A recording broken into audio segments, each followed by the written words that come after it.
Hola a todos, estoy encantada de estar con todos ustedes. Quiero en primer lugar darle las gracias a Miguel Zugaza por esta invitación y muy especialmente también a Miriam Alzuri, a Nerea Sagredo y a Ramón Ganuza por toda su ayuda y toda su compañía durante el proceso de preparación de esta conferencia. Yo quiero hablar de María Josefa Huarte y de su colección, pero quiero hablar también sobre todo de su contexto para poder entenderla un poco mejor.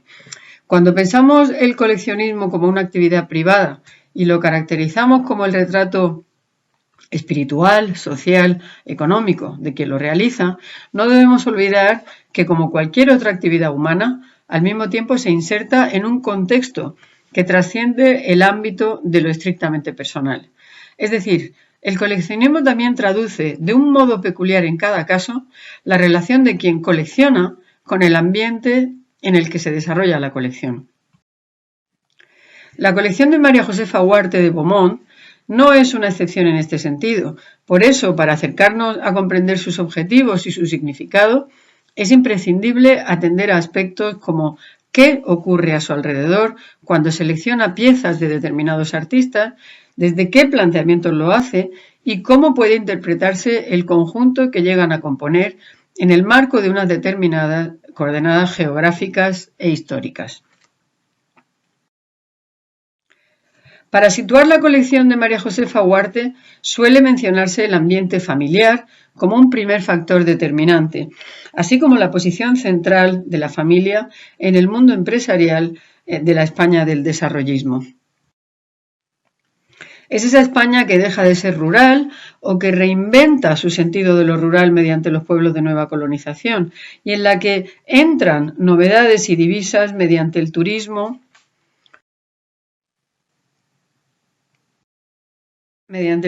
que significaba también importantes oportunidades constructivas. El padre de María Josefa, Félix Huarte Goñi, es una persona de habilidad social evidente, que consigue muy pronto formar su propia constructora y recibir encargos tan relevantes para el proyecto general de la Segunda República como nuevo. Por ejemplo, aquí tienen el esquema de los nuevos ministerios, de los edificios públicos que iban a levantarse en los terrenos del hipódromo, lo que ahora conocemos como nuevos ministerios. Aquí tienen también una visión de ese mismo edificio, de ese mismo conjunto, aún sin terminar en los años 40. Y aquí tienen también una imagen aérea para que vean hasta qué punto fue crucial todo ese conjunto en el desarrollo hacia el norte de la ciudad de Madrid. No fue el único conjunto importante, el único encargo importante que tuvo Félix Huarte Goñi durante la República originalmente y, como veremos, retomado después. También la Facultad de Filosofía y Letras de la Ciudad Universitaria de Madrid, que ven aquí arriba en construcción o recién acabada en el año 36, como un ejemplo de modernidad arquitectónica perfectamente en línea con modelos europeos o americanos. Como saben, fue una facultad que tuvo un grado de destrucción enorme porque durante la Guerra Civil la Ciudad Universitaria de Madrid fue frente de guerra. Y como ven aquí, inmediatamente después de la Guerra Civil, bueno, pues se hace la reconstrucción del edificio. Aquí ahora lo vemos por la fachada principal. Pongo estos dos ejemplos para decir algo muy importante en el caso de Huarte Goñi. Y es que sorteando el inconveniente político que pudiera haber supuesto tener esos dos encargos muy emblemáticos, clave para la imagen de modernidad que quiere transmitir la Segunda República, consigue continuar también con ambos encargos después de la Guerra Civil, al tiempo que se ocupa de obras de carácter muy diverso, pero igualmente emblemáticas del régimen impuesto en el año 39. Desde el Valle de los Caídos a la base aeronaval de Rota, pasando por Santiago Bernabéu de Madrid, también muy cerca de nuevos ministerios y de nuevo en esa prolongación de la Castellana hacia el norte de la ciudad de Madrid. Estadios como el Santiago Bernabéu, pero no solamente el Estadio de Madrid, el Estadio del Bernabéu, muchos otros estadios a lo largo y ancho del país. Ya en los mencionados años del desarrollismo, el nombre de Huarte es sinónimo de empresas solventes y de modernidad organizativa. También de modernidad formal, gracias a su colaboración con arquitectos como Sáenz de Oiza o ingenieros como Carlos Fernández Casado. Pueden ver aquí en estas imágenes del edificio Torres Blancas a la entrada de Madrid, en donde también colaboran Daniel Fullaondo y Rafael Moneo. Pues esa imagen de modernidad que es algo muy evidente, muy vanguardista, muy atrevida, muy audaz, diría en su momento. La familia Huarte también destaca por su especial atención al desarrollo de las artes aplicadas y del diseño industrial mediante proyectos como la revista Nueva Forma o mediante iniciativas como H Muebles. Era no solamente construir los edificios, los espacios, los hábitats modernos, sino también los muebles que deberían habitar esos espacios. Son estos carteles de H Muebles son, yo creo que muy representativos de esa idea de una estética moderna, nueva, que pudiera acompañar a esos edificios nuevos que estaban también poniendo en marcha desde la constructora Huarte. Tenemos aquí algunos ejemplos más de esos anuncios. Fíjense en el de la derecha, en donde puede verse arriba un relieve que nos va a resultar familiar en estilo en cuanto veamos otros inmediatamente después.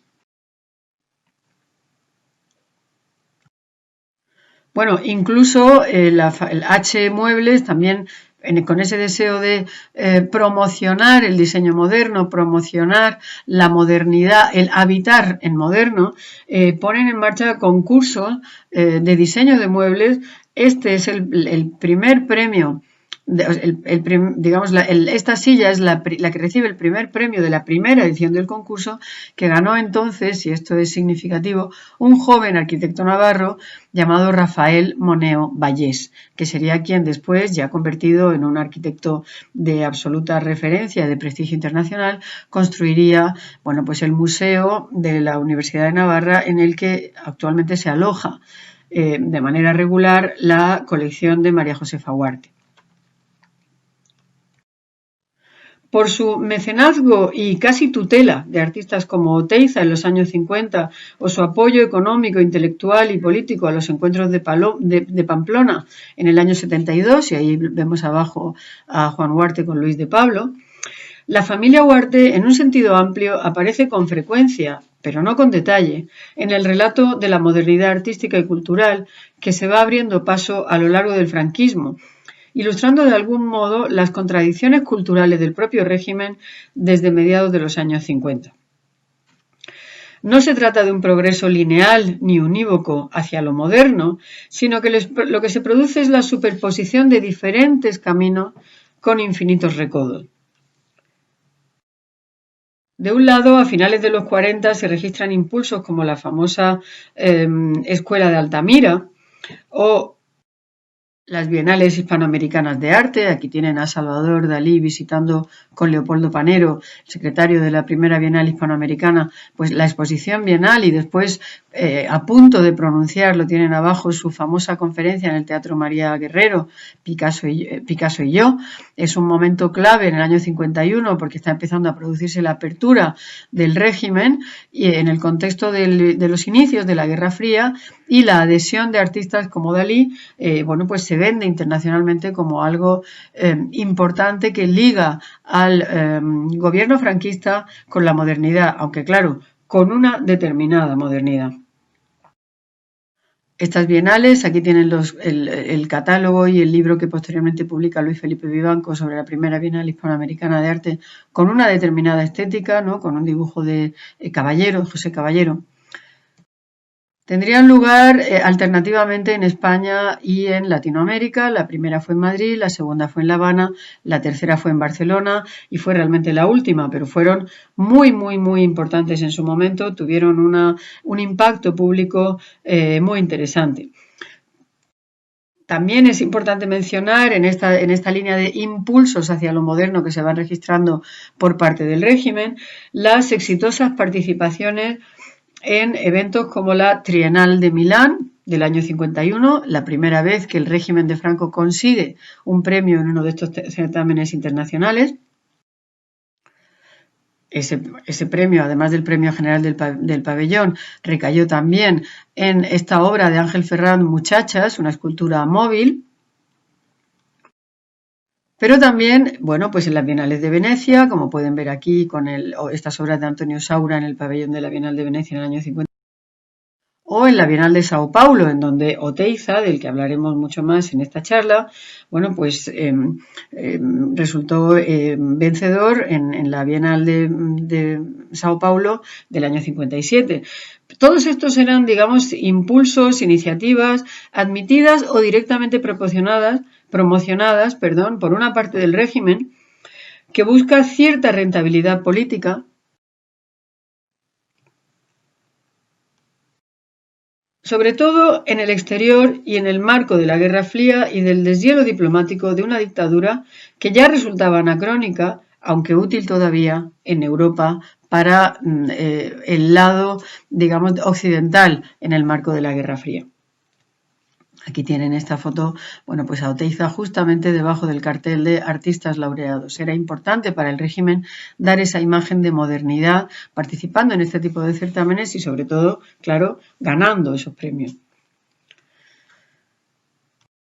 Bien, de una parte existen esos impulsos, como digo, promocionados por el propio régimen, de otra existen también líneas de resiliencia protagonizadas por los propios artistas, que para hacer todo más complejo, tienen también sus raíces en los años 30.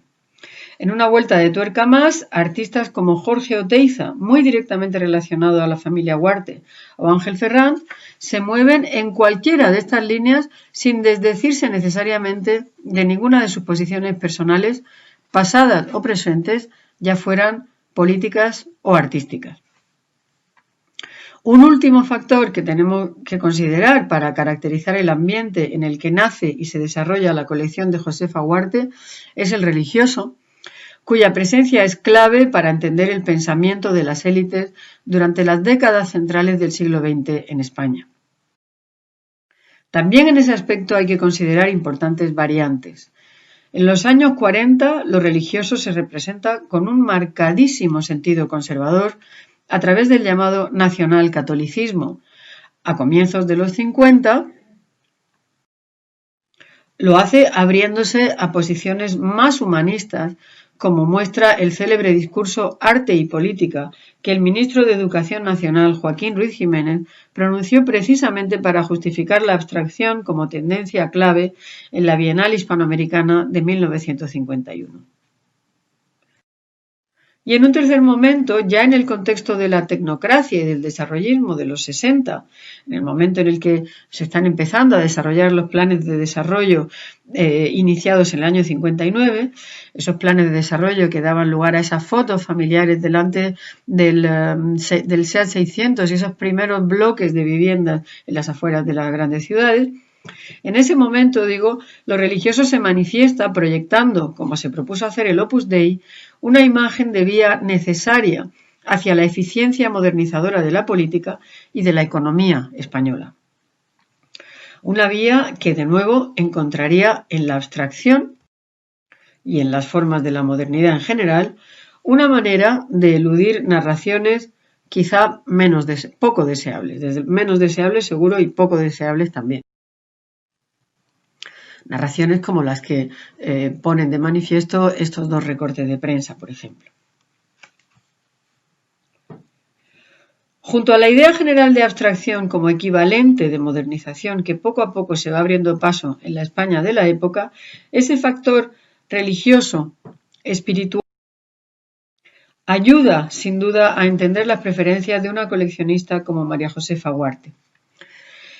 Quizá diría más espiritual en términos más amplios que religioso en el sentido más estricto. Puede decirse que en cada una de las piezas que selecciona, María Josefa Huarte busca y encuentra un camino de elevación espiritual. También que esa es una posición sostenida, lo que ayuda a entender, además, el carácter intensamente destilado que tiene su colección. Volveremos sobre ello más adelante, pero antes debemos situar esta colección en el conjunto del coleccionismo español de la época. Es obvio que no hablamos de un fenómeno social muy nutrido. El coleccionismo particular en España ha sido escaso, incluso diría que excepcional, durante la mayor parte del siglo XX, y por ello son muy pocos los nombres que podemos citar en igualdad de condiciones junto al de María Josefa Huarte. Si pensamos en su dimensión pública, en este caso alcanzada con la donación al Museo de la Universidad de Navarra en la fecha de 2008, tendríamos que citar un antecedente que se ha convertido en referencia ineludible para hablar precisamente de la presencia del arte abstracto en España, incluso de su defensa a través de una colección pensada con un sentido filantrópico asociable a una educación anglosajona. Me refiero, claro, al antecedente del pintor Fernando Zobel, que en 1966 abrió sus puertas, el museo que abrió sus puertas en las Casas Colgadas de Cuenca, para mostrar al público un conjunto también muy destilado y en una arquitectura, en un hábitat igualmente cuidado, pero comparativamente más amplio como conjunto de artistas abstractos de su generación. Esta colección es hoy gestionada por la Fundación Juan March, cuyos fundadores, de hecho, merecen también citarse entre los mayores coleccionistas de la época de nuestro país, aunque su colección no esté expuesta de forma continuada. No es casual que las rutas coleccionistas de Juan March y de Josefa Huarte, de María Josefa Huarte, se cruzaran de hecho a propósito de la adquisición de un cuadro de Rothko. Es significativo que ambos acabaran por incluir a este artista americano de origen lituano en sus colecciones cuando ningún otro museo público español estaba en condiciones de hacerlo. En ese sentido es importante recordar que, a pesar de que suele afirmarse lo contrario, no es cierto que el Museo de Arte Abstracto inaugurado en Cuenca en 1966 fuese el primer museo de arte contemporáneo en España. El ejemplo de Cuenca es especialmente valioso porque por aquel entonces, y por falta de apoyo oficial, el Museo Nacional de Arte Contemporáneo, creado en los bajos de la Biblioteca Nacional en el año 51, no había conseguido la colección que se había propuesto reunir el primero de sus directores, el arquitecto José Luis Fernández del Amo. Fíjense qué maravilla de espacio diseñó Fernández del Amo, además con ese sentido casi flotante, inmóvil, de esos paneles con luz cenital. También él, Fernández del Amo, como arquitecto y como director del museo, se propuso proteger y animar la actividad de los artistas de vanguardia de su generación, un poco la misma idea que había tenido Zobel, o que tendría un poco después. Fernández del Amo les otorgó visibilidad en sus construcciones singulares y en poblados en nueva colonización en los que él intervino, como puede verse aquí en Villalba de Calatrava con este mosaico de Manuel Monpó. Lo que ocurre es que Fernández del Amo nunca pudo llevar a cabo el innovador y cosmopolita plan de actuaciones que ideó para el museo y que incluía no solo adquisiciones nacionales e internacionales, como Chillida, El peine del viento, la primera obra que Chillida vendió nunca, sino que también incluía en aquel plan de museo exposiciones de arte actual dentro y fuera del museo, como puede verse en esta muestra de la exposición que se hace con motivo del Congreso de Arte Abstracto celebrado en la Menéndez Pelayo en Santander en el año 53, y también incluía en su plan incluso la existencia de un club de amigos del museo destinada a ampliar la base social de soporte del arte moderno, algo que realmente era muy necesario porque Fernández del Amo era consciente de que en torno al arte moderno existía todavía en España un inapelable vacío social. No por casualidad, de nuevo el apellido Huarte sale a colación asociado al mecenazgo cuando se menciona una iniciativa que se convirtió en la realidad quizá más interesante de todo el proyecto de Fernández del Amo. Ese proyecto que Fernández del Amo tuvo que desarrollar entre lo oficial y lo alternativo. Me refiero a la llamada Sala Negra, que era una sala situada físicamente fuera del museo, era externa al museo, estaba situada en la muy próxima calle de Recoletos, donde era un local que que le cedió Huarte a Fernández del Amo para realizar actividades que la historiografía después ha convertido en hitos, apuntando y apuntalando las dos cosas, la fecha de 1957 como punto de inflexión para la abstracción española. Las exposiciones Arte Otro, en las que se unieron piezas de destacados informalistas europeos y expresionistas abstractos americanos, con la colaboración de la Sala Gaspar de Barcelona, y la exposición del Equipo 57, que era una muestra de abstracción geométrica y colectivizadora que se oponía a la expresión expresiva e individualista de la posguerra que representaba Arte Otro, fueron probablemente las dos exposiciones más importantes que se hicieron en Madrid en mucho tiempo. María Josefa Huarte tenía 30 años cuando aquellas exposiciones se celebraban en Madrid. Se acababa de iniciar en el coleccionismo por influencia de su hermano Juan, cuando un año antes ya había hecho un encargo a Jorge Oteiza. Un mural de piedra de Colmenar para la chimenea de su casa de Madrid en el edificio situado cerca del ministerio, en donde vivían al principio a la entrada de Paseo de la Habana desde la Castellana y eso frente al conjunto de nuevos ministerios. Faltaba poco tiempo para que Oteiza, que colaboraba con la familia Huarte en una iniciativa de gran carga ideológica como el Santuario de Aránzazu, faltaba poco tiempo, para que Oteiza ganase el gran premio de la escultura de la Bienal de Sao Paulo con su propósito experimental. Aquí tienen una foto maravillosa de la presentación de esas esculturas de Oteiza, del conjunto del propósito experimental de Oteiza. Y tenemos esta segunda fotografía donde se puede ver un poco también cómo eran esos espacios. Fíjense en esos paneles con patas como los de Fernández del Amo para el Museo de Arte Contemporáneo de Madrid. Y fíjense cómo, pues los artistas que estaban presentando entonces eran, los artistas que después se han considerado, los grandes artistas de la segunda mitad del siglo XX en España. En el primer plano tienen también a Antoni Tàpies. No por casualidad, Tàpies también formará parte, como enseguida veremos, de la colección de María Josefa Huarte. Aquel mural para la chimenea fue realizado físicamente en el salón al que estaba destinado y de algún modo constituye un ensayo de las ideas sobre el espacio, el vacío y la materia que Oteiza desarrollaría posteriormente. De hecho, estaba trabajando entonces desde 1951 afincado en Madrid con el apoyo de la familia Huarte y con su taller en ese mismo edificio, en el edificio de Nuevos Ministerios. Ahí ven en esa dedicatoria en el que él habla en los viejos ministerios con Sao Paulo a la vista. Aquel encargo de María Josefa Huarte, de esa chimenea, de ese panel para la chimenea, era un comienzo brillante para una colección que ha permanecido casi desconocida durante décadas. La colección de María Josefa Huarte contiene algo menos de una cincuentena de piezas y da la impresión de responder más que muchas otras colecciones a un gusto y a unos objetivos muy determinados. Aunque la narración historiográfica ya acuñada como clásica señala al informalismo como tendencia dominante en la España de finales de los 50 y 60, quizá justamente hasta el estallido de los encuentros de Pamplona, la abstracción que interesa a María Josefa va por otro camino, mucho menos en línea con el desahogo emocional que con la especulación intelectual entendida como una forma de elevación espiritual, como decíamos antes. Un ejemplo muy claro lo pueden ver en este Iris de Pablo Palazuelo.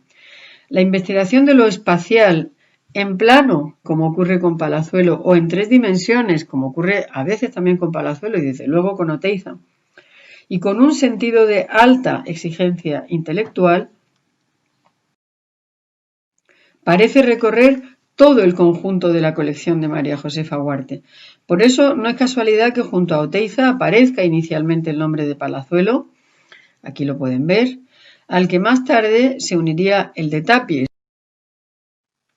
quizá con connotaciones algo diferentes, ya que introduce de manera muy visible y hasta cierto punto sorprendente un protagonismo de lo político inexistente, al menos superficialmente, en las obras de los otros dos artistas.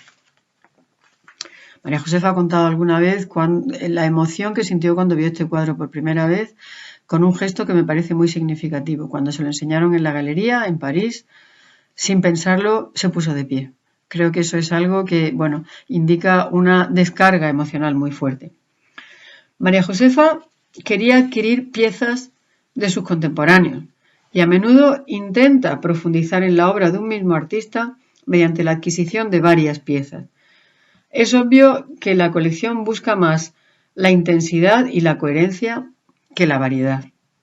No responde a un recorrido cronológico claro, ni se propone recrear un muestrario de las tendencias abstractas de su época, como en cierto modo ocurre con la colección de Zobel en el Museo de Cuenca. Más bien, tendríamos que decir que presenta una visión altamente selectiva y muy dependiente de una determinada sensibilidad. Quizá una sensibilidad conducida y orientada también por la necesaria unidad que impone la domesticidad de los espacios a los que estaba inicialmente destinada esta colección. Todas estas piezas se iban a ver en un, digamos, en un espacio destinado a vivir y por lo tanto con una dimensión mucho más reducida que las de las salas de un museo. Por eso también ese mandato de coherencia se hacía especialmente importante. El pensamiento especulativo de Palazuelo, como se puede ver aquí, la reflexión espacial de Chillida, el sentido trascendente de Feito, la ligereza aparente de Monpó, la rotundidad matérica de Millares o de César Manrique, los gestos experimentales de Gerardo Rueda, aquí en un sentido, con esos collages de los que Rueda era un maestro, o aquí directamente aplicado sobre el lienzo. El sentido gráfico de Ruiz Valerdi o de Sistiaga. Las composiciones lineales, escultóricas o en plano de Eusebio Sempere. Y las meditaciones escultóricas, y no solo escultóricas, de Oteiza, se hacen en este contexto compatibles con la fuerza reivindicativa del tapiz más político o directamente antifranquista, como puede verse en esta pieza L'Esperit Català del año 71. Lo que explicaría ese sentido claramente antifranquista, explicaría, como ha dicho en alguna ocasión la propia coleccionista, María Josefa Huarte, que no pudiera mostrar esta pieza en su casa hasta unos años más tarde, después de haberla comprado. Al comienzo de la década de los 70, cuando se fecha ese cuadro de Tapies, el Esperit Català, el comienzo de la década de los 70 es por muchas razones un punto de inflexión en la historia que estamos contando. En el año 71 muere Félix Huarte Goñi, el padre de María Josefa. Solo un año después tendría lugar la explosión pública que suponen los encuentros de Pamplona, que con el patrocinio de la familia Huarte tomaron las calles de la ciudad y señalaron más que el comienzo de algo nuevo, el fin de fiesta del arte experimental en España, según el título de la muestra celebrada en el año 2010 en el Museo Nacional Centro de Arte Reina Sofía. Aquellos encuentros mostraron una vez más las enormes contradicciones y conflictos de una situación cultural, social y política de un país que ahora tenía las características propias del final de un régimen dictatorial ya en descomposición. Después de enero del 73, cuando se produce el secuestro de Felipe Huarte por ETA, la aproximación al mecenazgo familiar se altera, pero no se detiene. Se hace mucho más discreta y entre los cambios producidos está el del distanciamiento de algunos miembros de la familia Huarte respecto a la actividad coleccionista. Bien, Es en ese contexto en el que se produce la llegada de dos piezas muy importantes a la colección de María Josefa Huarte.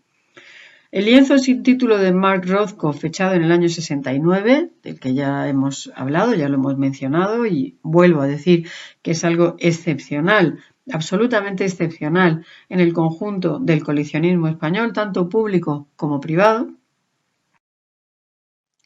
Y Mosquetero Cabeza de Picasso, fechado en 1967.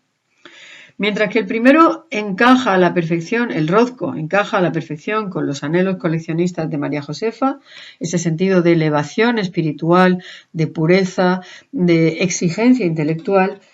El segundo, sin embargo, este Picasso, supone un claro giro respecto a la línea general de los planteamientos de selección seguidos hasta el momento por María Josefa.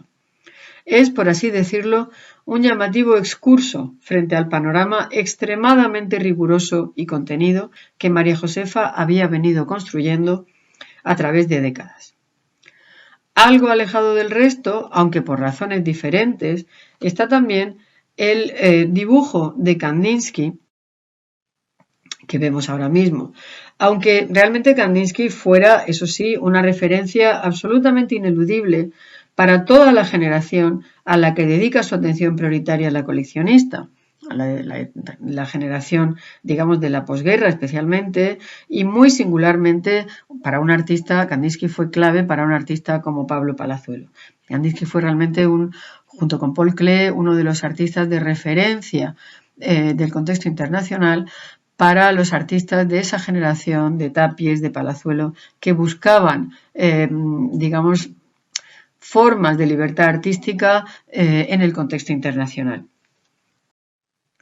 En muchos sentidos, pues, la colección de María Josefa Huarte es un retrato de la persona que la construyó y arroja luz sobre el grupo social y sobre el país al que ésta pertenece. Pero también habla de una época, señalando no solo sus contradicciones, sino más bien, en cierto sentido, su reverso. Muchas gracias.